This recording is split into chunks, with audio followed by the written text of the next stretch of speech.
देखिए, हुकूमत अखबार में इश्तिहार देती है कि हमें टीचर चाहिए और शर्त ये लगाती है कि जिस टीचर ने जॉब के लिए अप्लाई करना है वो 300 रुपया, 500 रुपया या 800 रुपया फ़ीस जमा करवाएगा प्रोसेस फ़ीस के नाम पर। सवाल ये पैदा होता है कि टीचर तो आपको चाहिए, जो बंदा अप्लाई कर रहा है उससे फ़ीस आप किस नाम की ले रहे हैं? और पूरी दुनिया में सिर्फ पाकिस्तान एक ऐसा मुल्क है जिस मुल्क में नौकरी के लिए अप्लाई करने की भी फ़ीस देना पड़ती है। पहला काम तो ये है। तो हुकूमत अरबों रुपए कमाती है। आप NTS की वेबसाइट पर जाकर चेक करें कि जब किसी टीचिंग जॉब का इश्तिहार उस पर दिया जाता है तो लाखों लोग अप्लाई करते हैं और रिक्वायरमेंट कितने लोगों की होती है? 2 या 3 लोगों की। बाज़ औक़ात ये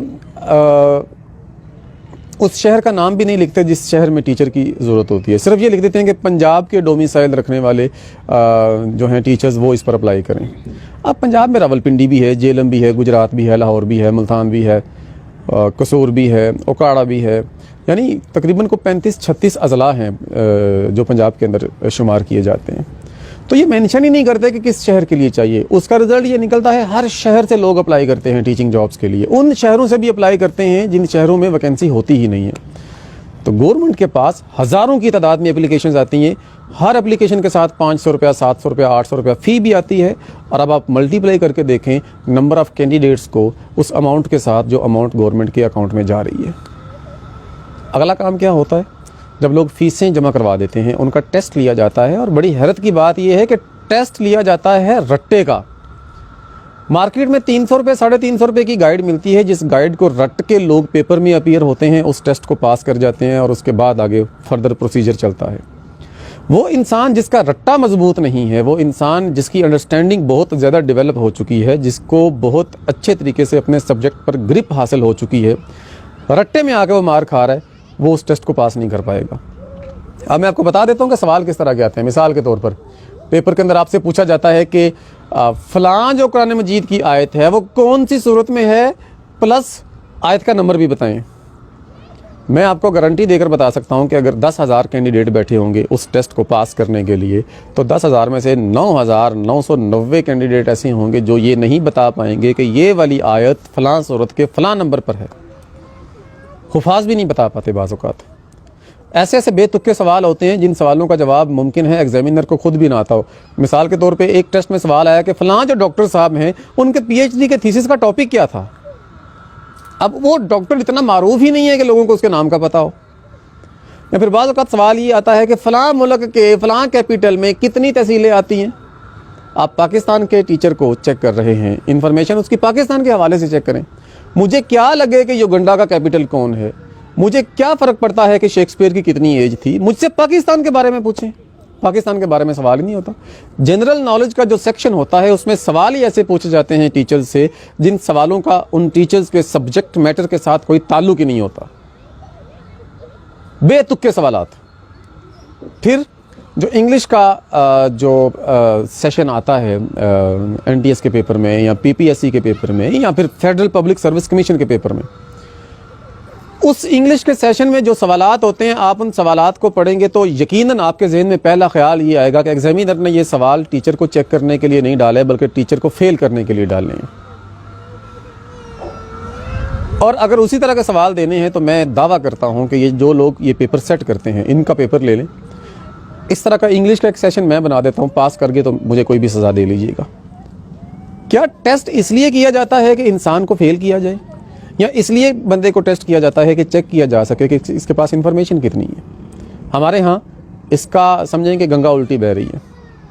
सबसे अहम चीज़ ये है कि फिर इन जितने भी जॉब के टेस्ट होते हैं, इन टेस्टों के जितने क्वेश्चन होते हैं वो अमूमन MCQs होते हैं।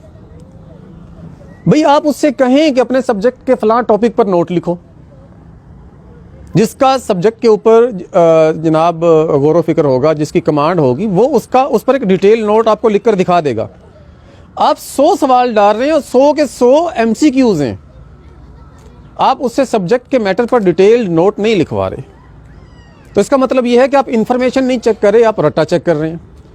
और रट्टे की बुनियाद पर दुनिया की कोई कौम कभी तरक्की नहीं कर सकी। आप 100 साल भी इस तरीके से टीचर्स का टेस्ट लेते रहेंगे तो आपके पास काबिल टीचर नहीं आएंगे। आपके पास वो लोग आएंगे जिनकी टोटल इन्फॉर्मेशन का दारोमदार 300 रुपये की सब्जेक्ट गाइड के ऊपर है, बस। इसके अलावा और कुछ नहीं है। उसका रिजल्ट क्या निकलता है? उसका रिजल्ट ये निकलता है कि कम्युनिकेशन स्किल का सब्जेक्ट वो बंदा पढ़ा रहा है जिसको खुद बात करने की तमीज़ नहीं है।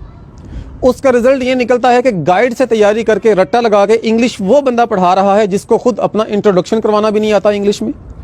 इसका रिजल्ट ये निकलता है कि इस्लामिक स्टडीज़ वो शख्स पढ़ा रहा है जिसको बुनियादी इस्लामी माखज़ के बारे में भी मालूमात नहीं है। मैथ्स वो बंदा पढ़ा रहा है जिसको कैलकुलेटर, साइंटिफिक कैलकुलेटर यूज़ करना नहीं आता। इसमें बिजनेस मैनेजमेंट वो शख्स पढ़ा रहा है जिसने कभी छल्ली भी बेच कर नहीं देखी, जिसको मार्केट वैल्यू का पता ही नहीं है। इसमें अकाउंट्स का सब्जेक्ट वो बंदा पढ़ा रहा है जिसको पहाड़े नहीं आते 10 तक, जिनकी अपने सब्जेक्ट पर कोई ग्रिप नहीं है। कोई अच्छा प्लम्बर है तो वो टीचर है, वो फर्स्ट टाइम टीचिंग करेगा, सेकंड टाइम वो प्लम्बर बन के काम कर रहा होगा। कोई अच्छा वेल्डर है, वो टांके लगा रहा है लोहे को। कोई बिजली का मैकेनिक है, वो भी टीचर है। कोई धोबी है तो वो भी टीचर है। कोई नान भाई है, तंदूर पे काम करता है तो वो भी टीचर है। हमारे यहाँ टीचर तो हैं ही नहीं है। आपको कंडक्टर मिलेंगे टीचिंग करते हुए, ड्राइवर मिलेंगे टीचिंग करते हुए, जमादार मिलेंगे टीचिंग करते हुए। आपको ऐसी ऐसी खवातीन टीचिंग करती हुई मिलेंगी जिनका तालीम के साथ दूर दूर तक कोई ताल्लुक नहीं है, जिनकी मैट्रिक तक तालीम होती है, उसके बाद वो प्राइवेट पढ़ती हैं, 50%, 60% नंबर लेके, रट्टा उनका अच्छा होता है। उनको बिल्कुल टीचिंग प्रोफेशन के बारे में, उसकी गहराई के बारे में, उसकी बारीकियों के बारे में कोई इल्म नहीं होता। ये टीचर जब क्लास में जाते हैं तो क्या करते हैं आपको पता है? बच्चों के साथ इनके लिंक ही नहीं बन पाते। ये सारी ज़िंदगी पढ़ाते हैं क्लासों में जाकर, लेकिन इनको बच्चों की साइकी का पता नहीं चलता। बच्चों के साथ इनकी केमिस्ट्री नहीं बन पाती। ये जिस तरह रट्टा सिस्टम अपने सामने रखते हुए रट्टे सिस्टम के अंदर से गुजर के टीचर बनते हैं, ये बच्चों को भी रट्टा ही लगवाते हैं बाद में, क्योंकि खुद उनको सब्जेक्ट के ऊपर नहीं पता होता कि कौन सी चीज़ कैसे है। रिसर्च नहीं पढ़ी होती। जो मॉडर्न जर्नल्स हैं उनके सब्जेक्ट के रिलेटेड वो नहीं उन्होंने पढ़े होते। मास्टर्स भी उन्होंने ये 300-450 रुपये की गाइड पढ़कर पास किया होता है। टेस्ट भी गाइडों से पास किए होते हैं। सब्जेक्ट की गहराई के बारे में या गहराई के बारे में इनके पास कोई इन्फॉर्मेशन नहीं होती। डिग्रियों के ऊपर मार्क्स होते हैं जो रट्टे की बुनियाद पे हासिल किए होते हैं। उसका रिजल्ट ये निकलता है कि जब ये क्लासों में जाते हैं तो ये सब्जेक्ट के मैटर को एक्सप्लेन नहीं कर पाते, बच्चों को इनकी समझ नहीं आती, लिहाजा अगली पूरी पौध भी आपकी रट्टे वाली ही निकलती है। पूरी की पूरी कौम आपकी इसी तरीके से चल रही है। यही वजह है कि आपका एजुकेशन सिस्टम पूरी दुनिया में फ्लॉप हो चुका है।